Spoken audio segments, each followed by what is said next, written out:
Assalamualaikum warahmatullahi wabarakatuh.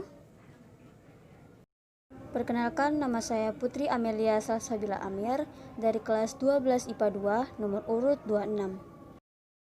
Pada video kali ini saya akan membahas tentang radiasi elektromagnetik. Langsung saja mari kita simak videonya. Pertama kita akan masuk ke pengertian. Radiasi elektromagnetik adalah kombinasi medan listrik dan medan magnet yang berosilasi dan merambat lewat ruang dan membawa energi dari satu tempat ke tempat yang lain. Cahaya tampak adalah salah satu bentuk radiasi elektromagnetik. Setiap muatan listrik yang memiliki percepatan memancarkan radiasi elektromagnetik. Selanjutnya kita akan membahas tentang sifat radiasi elektromagnetik.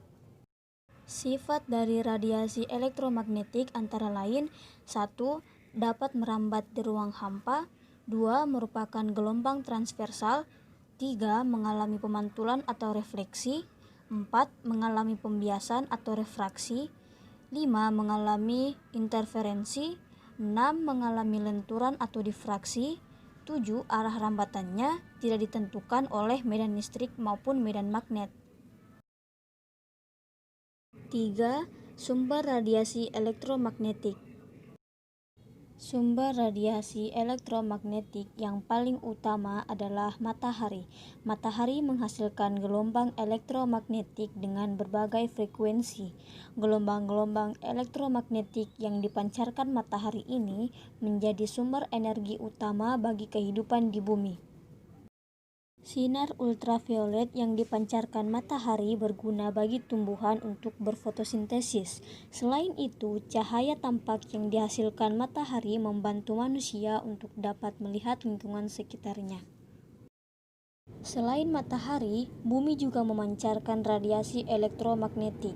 Energi matahari yang diteruskan ke bumi dalam bentuk panas menghangatkan permukaan bumi, sehingga bumi memancarkan radiasi inframerah ke luar angkasa.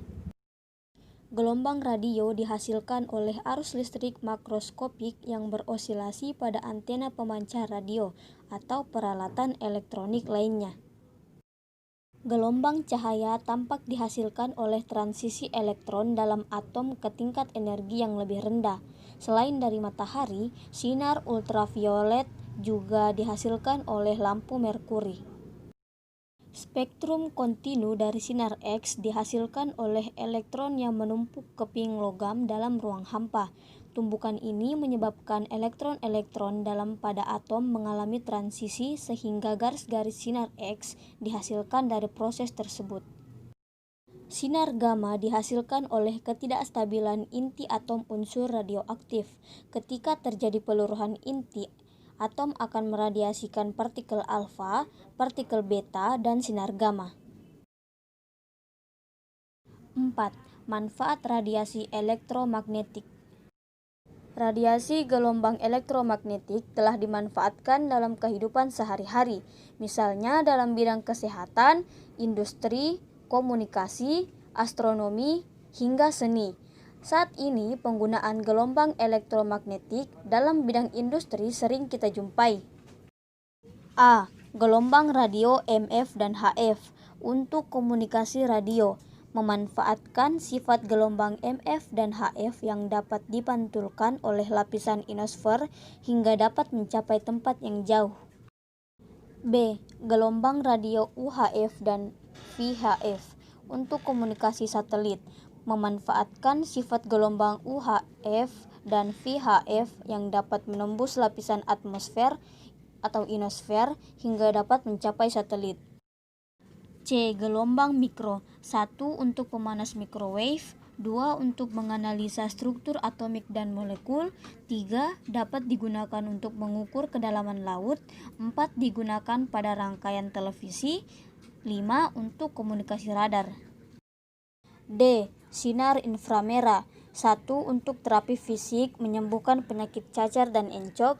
2. Untuk fotografi, pemetaan sumber daya alam, mendeteksi tanaman yang tumbuh di bumi dengan detail. 3. Untuk fotografi, diagnosa penyakit.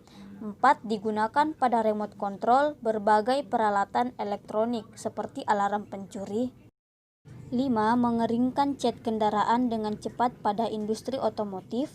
6. Pada bidang militer dibuat teleskop inframerah yang digunakan melihat di tempat yang gelap atau berkabut. 7. Sinar inframerah di bidang militer dimanfaatkan satelit untuk memotret permukaan bumi meskipun terhalang oleh kabut atau awan. Sinar tampak. Sinar tampak atau cahaya adalah sinar yang dapat membantu penglihatan. Manfaatnya antara lain: 1. Membantu penglihatan mata manusia.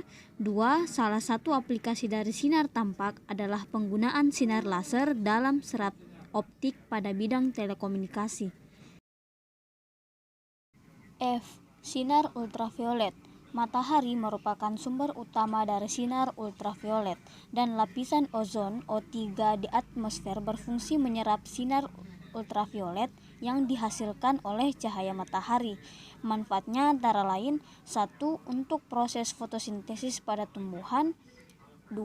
Membantu pembentukan vitamin D pada tubuh manusia. Selanjutnya G. Sinar X atau sinar röntgen. Sinar X banyak digunakan dalam bidang kedokteran dan dalam bidang industri. Manfaatnya antara lain: 1. Dimanfaatkan di bidang kesehatan kedokteran untuk memotret organ-organ dalam tubuh atau tulang, jantung, paru-paru, dan melihat organ dalam tanpa pembedahan. 2. Untuk analisa struktur bahan atau kristal. 3. Mendeteksi keretakan atau cacat pada logam. Dan yang terakhir, memeriksa barang-barang di bandar udara atau pelabuhan. H. Sinar gamma. Sinar gamma merupakan sebuah bentuk radiasi mengionisasi. Mereka lebih menembus dari radiasi alfa atau beta. Keduanya bukan radiasi elektromagnetik, tapi kurang mengionisasi. Manfaatnya antara lain: 1. Dimanfaatkan dalam dunia kedokteran untuk terapi kanker. 2. Dimanfaatkan untuk sterilisasi peralatan rumah sakit. Yang terakhir, 5. Dampak radiasi elektromagnetik. Telah ada banyak publisitas dalam beberapa tahun terakhir tentang bahaya radiasi elektromagnetik atau EMR, tapi sedikit yang mengerti tentang sifat bahayanya dan mengapa kesehatan organisme hidup berkurang sehingga serempak oleh prevalensi EMR. Kita telah tahu bahwa alat elektronik di sekitar kita memancarkan radiasi elektromagnetik. Contohnya yaitu A. Laptop dan perangkat Wi-Fi. Laptop banyak dilengkapi dengan Wi-Fi. Ada dampak negatif terhadap kesehatan, di antara bahaya yang ditimbulkannya adalah mengakibatkan nyeri kepala dan insomnia. Efek radiasi seperti kerusakan kromosom berdampak pada kapasitas konsentrasi dan menurunnya memori jangka pendek, serta meningkatnya kejadian berbagai tipe kanker. B. Handphone. Sudah ada begitu banyak penelitian tentang begitu bahayanya radiasi yang ditimbulkan oleh handphone. Ada 4 efek terkenal akibat radiasi handphone ini. 1. Mengurangi produksi sperma. 2. Bagi ibu hamil dan anak-anak. Bagi para wanita yang sedang mengandung, lebih baik hindari pemakaian HP secara berlebihan atau rutin. Hal ini karena radiasi yang diakibatkan oleh HP akan mengganggu pembentukan janin dalam kandungan. 3. Dapat mengganggu ingatan manusia. Dan keempat, menyebabkan kanker otak. C. Komputer. Banyak hal yang dapat kita lakukan dengan komputer, seperti mengetik, memainkan musik dan video, mengirim email, ataupun bermain games. Tanpa kita sadari, setiap kali kita memandang monitor komputer, semakin dekat juga kita dengan penyakit rabun mata, katarak, epilepsi. Efeknya baru dirasakan 5 atau 15 tahun kemudian.